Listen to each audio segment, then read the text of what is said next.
Hi, Chris here from Outdoor SoCal. For those of us who live in Southern California, or if you're visiting Southern California, the Mojave Desert is an amazing resource and destination for outdoor adventure. So when I came across this new book, Abandoned California, Mojave Desert by Andy Wellinger, I thought I'd reach out to Andy and just talk with him about the book. Andy told me about his explorations in the desert with his wife to get the photographs, some of his favorite places in the Mojave, and told me a little bit about some of his misadventures while he was shooting the photos. I really enjoyed talking with him and hope you enjoy the interview. And of course, I'd never been to the desert before I came to California. Mm-hmm. So I didn't know about it. It just didn't occur to me. But I would feel something when I was out there, and I really I wanted to capture it photographically, and it really, I mean, like that started in around 2000, year 2000. But like none of the photography in my book is before 2010. So really, it was the early stuff wasn't worthy, essentially, of being shown, and it took me that long to get good at it, so. When you started shooting photos, how did that the book is very focused on sort of the remnants of humans, I guess I would say, photos of things that have been left by people. How did you gravitate towards that focus? Well, the first place that really captivated me was Joshua Tree National Monument. It's now a national park, but when I first started going out there, it was a monument, and there are some, quite a few remnants of early settler life in the park. There is sort of like a spiritual intonation that happens when a person gets used to, especially someone from the hustle and bustle of urban life or the East Coast even, come out to somewhere where it is just so quiet and stark and overwhelmingly different from like that type of life, and the idea that people lived out there, and it will be 110 degrees, and like, how did they live there without air conditioning? Mm-hmm. I mean, how is this possible? A lot of people lived out there without air conditioning, and it's you realize it's possible, and you realize it's possible to adapt to a lot of different climates, but also pretty harsh, and the desert is unforgiving, and if you don't have your act together, it's going to kick you out. And that's Mm-hmm. really what happened to all these people. I just wondered who lived here. I mean, what happened here? These structures are somebody's greatest dream that didn't work out. I like the idea of the pictures speaking for themselves. I mean, like, just trying to imagine, let your imagination, run with, like, what happened here, and what were these people like, and what did they want? What did they want to have happen, and what, as I said, went wrong? I always, when I look at the pictures, there's sort of a bittersweet kind of emotion that I think comes out of them, because you wonder what they were, what were they running from, what were they running to, what happened, why aren't they there now, and then these buildings and cars and other things have sort of been abandoned out here to weather the desert experience. And they're inanimate objects, but you sort of feel for them as they fall apart out there. Tell me about some of your favorite spots that you've explored. Well, initially it was Joshua Tree National Park. I mean, Mm-hmm. that was what really brought me out there. But we started. Most people, they stay on the main road and they don't really get off of it. And we started going off of the main road. We started going down Geology Tour Road, and and Pinto Basin Road. And I mean, there's one of my all-time favorite places.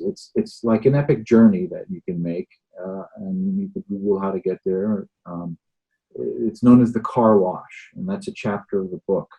Where is you basically go drive 20 minutes down a dirt road, four-wheel drive recommended, and then you hike like a mile or two out into the barren desert, like a giant plain, the Pinto Basin. And what's there is the remnants of a mine and a mill, and then inexplicably there are a row of like a dozen or 10 abandoned cars which were tossed into this wash and have, after decades of flooding, are now buried in the mud, in varying positions, some upside down, some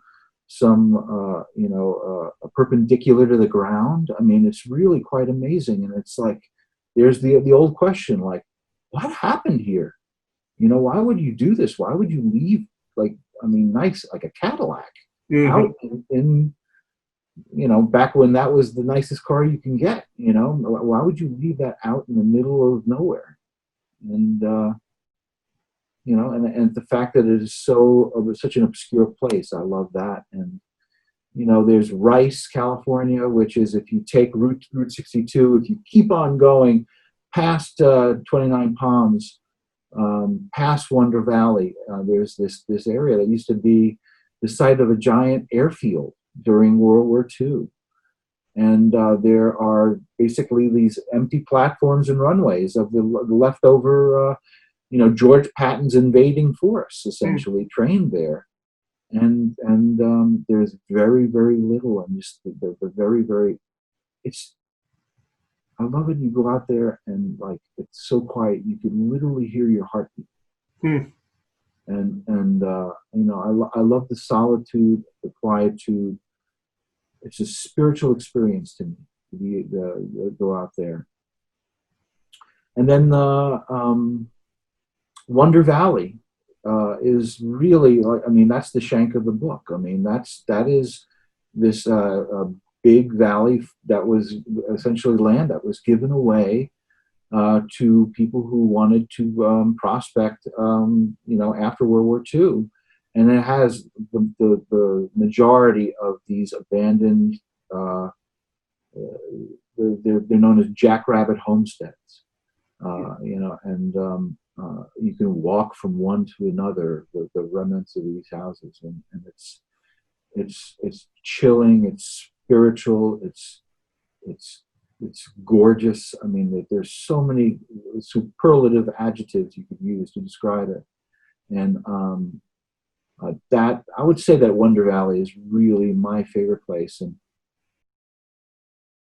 going out and taking these photos and exploring the desert is an adventure, I'm sure. Did you have any misadventures along the way, or did everything go smoothly? Or yeah, I've almost got my ass kicked a few times. Locals who don't. Well, this is the thing. There's a lot of misdeeds going on in the desert.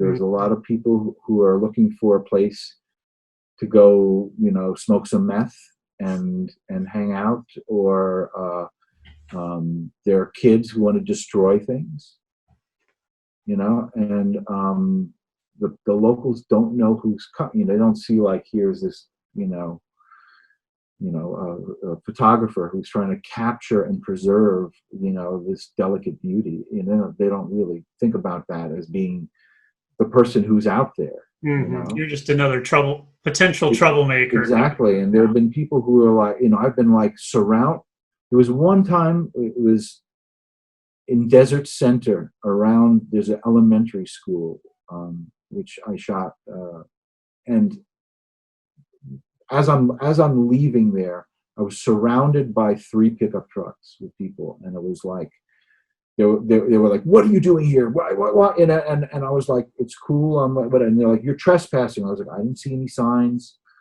and I was very apologetic, but they were like, we're going to call the police. And I was like, well, you can call the police. I'm not not afraid. I'm a law-abiding citizen. That type of thing. But they wanted to scare and agitate me.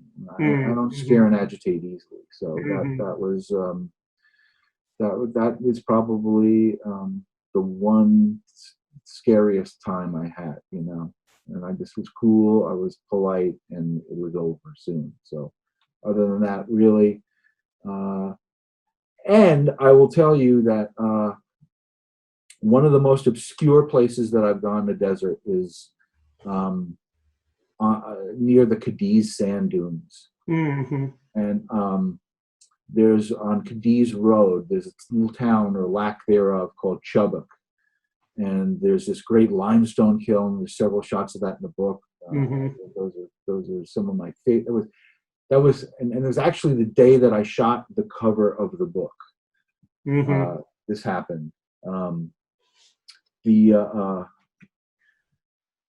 was with my wife and two of her children, young children, and it was 118 degrees, extremely hot out there. I had this incredible bounty of shooting the limestone kiln and this abandoned truck and several other great shots that actually made it was one of the most bounteous shoots I had. And in the middle of nowhere on this really rough road, I got a flat tire. Oh boy! In my Subaru, and I had to change this tire with the kids who were very unhappy. I made them come out of the car while I changed it in this incredible heat. And the car, I didn't even think about it. It has this little space saver spare. It's like a temporary spare. Oh, one of those little tiny life donut spare. Yeah. Exactly. Yeah. So then we get going, and then like I could see it's so fragile, and the road is sharp rocks, and I was basically like a slow motion drive to, like, you know, an hour to paved road.